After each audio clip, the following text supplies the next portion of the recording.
Um, Also on this online unit in the MLC LMS is the ability for students to blog, and you know how much I love blogging. So the students have the option of keeping paper portfolios or electronic portfolios, or a combination of both, and actually most do a combination of both. Most, I find, like to keep their lesson notes in a scrapbook. About half of them like to keep their performance diaries and their composition diaries also in scrapbooks, and about half of them like to keep those electronically, because they can quickly jump online, say they've been to a rehearsal or been to a concert, and write about it. So here they blog, and here's an example of a blog. You can see this student has been talking about what they did actually in their lesson. The nice thing about a blog, of course, is that they can't lose it like they can lose a scrapbook. They can also upload files, say a Sibelius file that they're working on at the moment, and that will create for them very quick backup of their files, so they're never actually going to lose that. This is another example of some content in an online unit. This is content that you've already seen.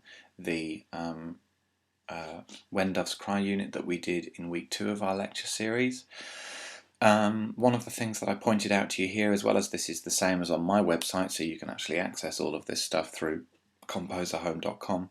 Over on the focus areas, I explained to you that in new units that I'm making now, I've changed from having week 1, week 2, week 3, so on and so forth. I've changed to stage 1, stage 2.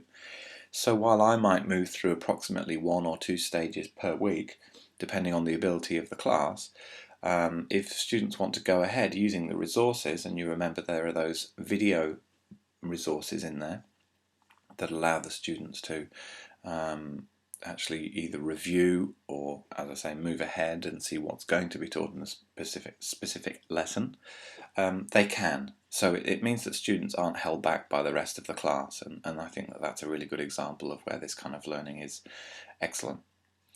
Okay, this is another example of one of the movies, and I'm not sure whether I actually uploaded a movie to here as well. Before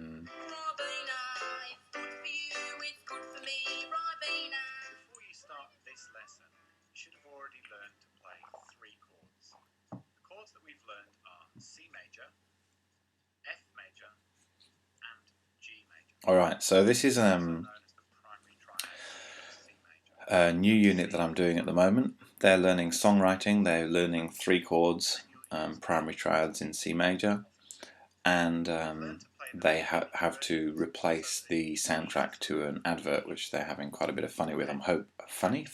I'm hoping to bring you some samples of work for this new course later on. I've also used webcam on my laptop to video myself live playing the chords for the kids, even though you can see that I made those beautiful diagrams before. Let's go towards those beautiful diagrams. Here they are. I just made these in a program called Pages, but on a PC, something like Microsoft Publisher will allow you to just move graphics around very precisely and set up this kind of thing.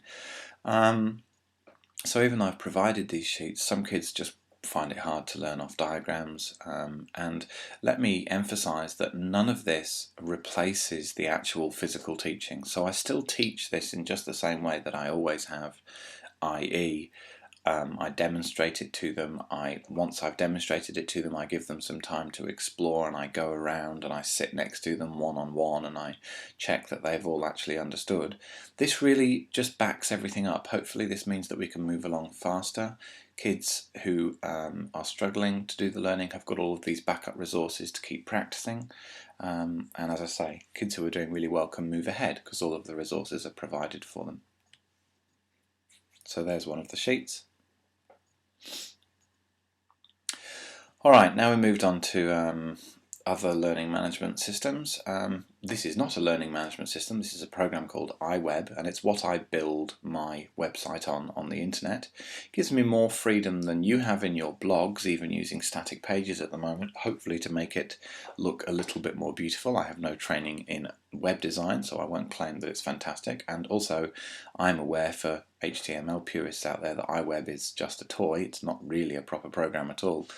But look, it does the job. It allows me to very quickly create websites, create new pages, and build things like, very flexible units. If you go on and have a look, for instance, at the Sibelius course or the Transformations course, I think you'll learn fairly quickly that, I can set up pages exactly as I want to. There are plenty of other programs out there. It's easy programs for freely building web pages. Just be aware that if you're building a web page in a program like this, you're probably going to have to pay for server space to upload it. Your school might provide some to you, or you might have to buy some. It's not very expensive nowadays, but it's just worth knowing. This is a website called the Apple Learning Interchange. This website will be being wound back this year because Apple are going to be moving all of the learning resources over to iTunes U, which we'll look at in a second. But the Apple Learning Interchange is actually really fantastic. It's been around for quite a long time, so teachers have been sharing units of work up there for a long time, and you'll find that there's some really good resources if you want to look at things that you could teach that use technology. For instance, if I, in the top right hand corner there, run a search and I type in music, these are some of the results that I get straight away on music. So yeah, I think this is a pretty cool website for going and trying to steal ideas of other teachers, but also maybe if you create an interesting unit of work and it's maybe got a little bit of an Apple focus to it, maybe you'd like to share it on the Apple Learning Interchange before it goes.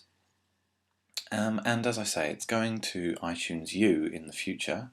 iTunes U actually sits on the iTunes Music Store but has nothing to do with buying music. So you may have not actually found it, or buying anything. You may have not found it until now. The U stands for university, and in the iTunes U, you will find hundreds and hundreds and hundreds of lectures given at mostly universities. There are some schools, even some schools in Australia, involved now in sharing their knowledge, their information, their lesson notes on iTunes U. You'll find a mixture of resources. This is a unit on Indian Raga music by the Open University. You can see that there are videos down at the bottom of the screen, but you can also find, there are transcripts there. They're probably PDF. You can get Word movies, you can get audio and video, and I think that they can include links to other websites and things like that within the description. So it becomes a really fantastic delivery system. Apple provide it for free to the institutions. So if you wanted your school to actually use this as an LMS, you could, and of course you've got all the benefits of iTunes, things like instant podcasting for your students and stuff like that. Podcasting we'll talk about in a later week.